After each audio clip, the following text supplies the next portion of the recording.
എല്ലാവർക്കും നമസ്കാരം. നമ്മുടെ വീടിന് ഭംഗി നൽകാൻ മാത്രമല്ല നിറങ്ങൾ ഉപയോഗിക്കുന്നത്. വാസ്തുശാസ്ത്രമനുസരിച്ച് ഓരോ നിറവും പ്രപഞ്ചത്തിലെ ഒരു പ്രത്യേക ഊർജത്തെ പ്രതിനിധാനം ചെയ്യുന്നു. നമ്മുടെ വീടിൻ്റെ ഓരോ ദിശയിലും ശരിയായ നിറങ്ങൾ ഉപയോഗിക്കുമ്പോൾ ആ ഭാഗത്തെ പഞ്ചഭൂതങ്ങളെ നമ്മൾ സന്തുലിതമാക്കുന്നു. ഈ സന്തുലിതാവസ്ഥ നമ്മുടെ കുടുംബത്തിന് ഐശ്വര്യവും ആരോഗ്യവും മനഃശാന്തിയും ഉറപ്പാക്കുന്നു. വീടിൻ്റെ പ്രധാന ദിശകളിലും മുറികളിലും എന്ത് നിറങ്ങളാണ് ഏറ്റവും ഉചിതമെന്നും ഏത് നിറങ്ങൾ ഒഴിവാക്കണമെന്നും നമുക്ക് നോക്കാം. വാസ്തുവിലെ വർണ്ണ നിയമങ്ങൾ പഞ്ചഭൂത തത്വങ്ങളെ അടിസ്ഥാനമാക്കിയുള്ളതാണ്. ഓരോ ഭൂതത്തിനും അതിൻ്റേതായ നിറമുണ്ട്. ആ നിറം ആ ദിശയ്ക്ക് ശക്തി നൽകുന്നു. തെക്ക് പടിഞ്ഞാറ് ദിശ ഘടകം ഭൂമിയാണ്, സ്ഥിരതയുള്ള ഘടകമാണ്. മഞ്ഞ, ക്രീം, തവിട്ട് എന്നീ നിറങ്ങൾ ഉചിതമാണ്.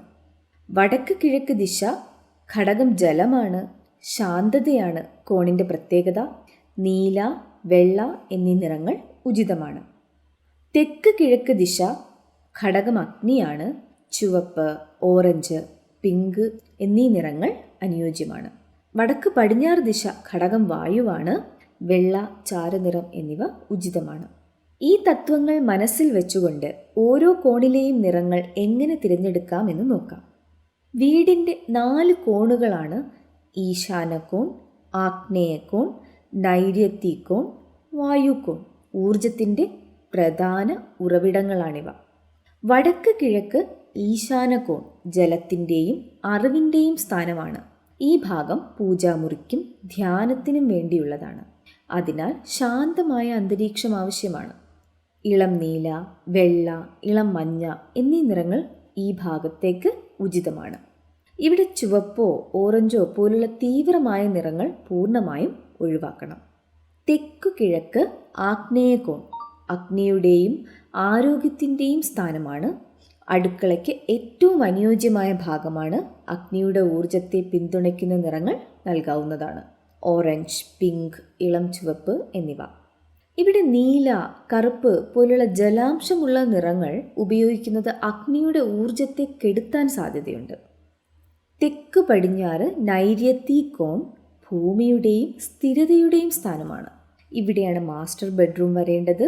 സ്ഥിരത നൽകുന്ന ഭൂമി ഘടകത്തിൻ്റെ നിറങ്ങൾ ഉപയോഗിക്കണം. ഏർത്തി ടോൺസ്, മഞ്ഞ, ക്രീം, ഇളം തവിട്ട് തുടങ്ങിയവ. തിളക്കമുള്ള നീല, കടും ചുവപ്പ് എന്നിവ ഒഴിവാക്കുന്നതാണ് നല്ലത്. വടക്കു പടിഞ്ഞാറ് വായുകോൺ ചലനത്തിൻ്റെയും ബന്ധങ്ങളുടെയും സ്ഥാനമാണ്.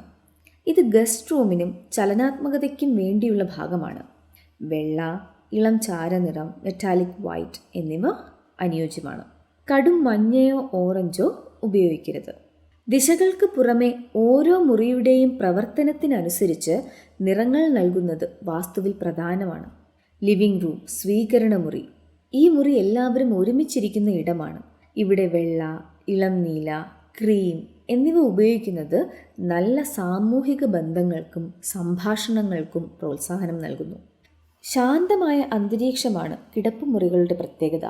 അതിനാൽ ഇളം ഷെയ്ഡ്സ്, ഇളം പച്ച, ഇളം പിങ്ക്, ഇളം നീല എന്നീ ശാന്തമായ നിറങ്ങൾ തിരഞ്ഞെടുക്കുക. കടും ചുവപ്പും കടും നീലയും ബെഡ്റൂമുകളിൽ ഒഴിവാക്കുന്നതായിരിക്കും നല്ലത്. പ്രധാന കവാടം, മെയിൻ ഡോർ എപ്പോഴും സ്വാഗതമൂല്യം നൽകുന്നതായിരിക്കണം. ഇളം തവിട്ട്, മഞ്ഞ അല്ലെങ്കിൽ വെള്ള എന്നിവയാണ് ഏറ്റവും ഉചിതം. കറുപ്പ് നിറം മെയിൻ ഡോറിന് നൽകാതിരിക്കുന്നതായിരിക്കും നല്ലത്. സീലിംഗ്, വീട്ടിലെ സീലിംഗ് എപ്പോഴും വെള്ള നിറത്തിൽ നിലനിർത്തണം. ഇത് കൂടുതൽ പ്രകാശം പ്രതിഫലിപ്പിക്കുകയും മുറികൾക്ക് വിശാലത നൽകുകയും ചെയ്യുന്നു. ഇനി വാസ്തു നിറങ്ങൾ ഉപയോഗിക്കുമ്പോൾ ശ്രദ്ധിക്കേണ്ട പ്രധാന കാര്യങ്ങളുണ്ട്. വാസ്തുവിലെ വർണ്ണ നിയമങ്ങൾ പാലിക്കുമ്പോൾ 3 കാര്യങ്ങൾ എപ്പോഴും ഓർമ്മിക്കുക. കടും നിറങ്ങളെക്കാൾ എപ്പോഴും ഇളം ഷെയ്ഡുകൾ, ലൈറ്റ് ഷെയ്ഡ്സ് ഉപയോഗിക്കാൻ ശ്രമിക്കുക. ഇളം നിറങ്ങൾ പോസിറ്റീവ് ഊർജത്തെയും പ്രകാശത്തെയും അകത്തേക്ക് ക്ഷണിക്കുന്നു. ഒരു മുറിയിൽ ഒരു ചുമരിന് മാത്രം കടും നിറം നൽകുകയാണെങ്കിൽ അത് ആ ദിശയുടെ ഘടകവുമായി ബന്ധമുള്ളതായിരിക്കണം. ബാക്കി ചുമരുകൾക്ക് ഇളനിറങ്ങൾ നൽകി സന്തുലനം പാലിക്കുകയും വേണം. വൃത്തിയുള്ള ഒരു അന്തരീക്ഷം എന്നത് വാസ്തുവിലെ എല്ലാ ദോഷങ്ങൾക്കുമുള്ള ഏറ്റവും വലിയ പരിഹാരമാണ്. എത്ര നല്ല നിറം നൽകിയാലും മുറികൾ വൃത്തിയുള്ളതും പ്രകാശമുള്ളതുമായിരിക്കണം. വൃത്തിയാണ് ഏറ്റവും പ്രധാനം. നിറങ്ങൾ നമ്മുടെ വീട്ടിലെ ഊർജത്തെ സന്തുലിതമാക്കുന്നു. വീടിൻ്റെ ഓരോ കോണിനും അതിൻ്റേതായ ആവശ്യം പൂർത്തീകരിക്കാൻ ശരിയായ നിറങ്ങൾ നൽകുന്നതിലൂടെ നമുക്ക് സന്തോഷവും സമൃദ്ധിയും നിറഞ്ഞ ഒരു ജീവിതം കെട്ടിപ്പടുക്കാൻ സാധിക്കും. ഈ ലളിതമായ വർണ്ണനിർദ്ദേശങ്ങൾ നിങ്ങളുടെ ഭവനത്തിൽ പോസിറ്റീവ് മാറ്റങ്ങൾ കൊണ്ടുവരുമെന്ന് പ്രതീക്ഷിക്കുന്നു. നന്ദി.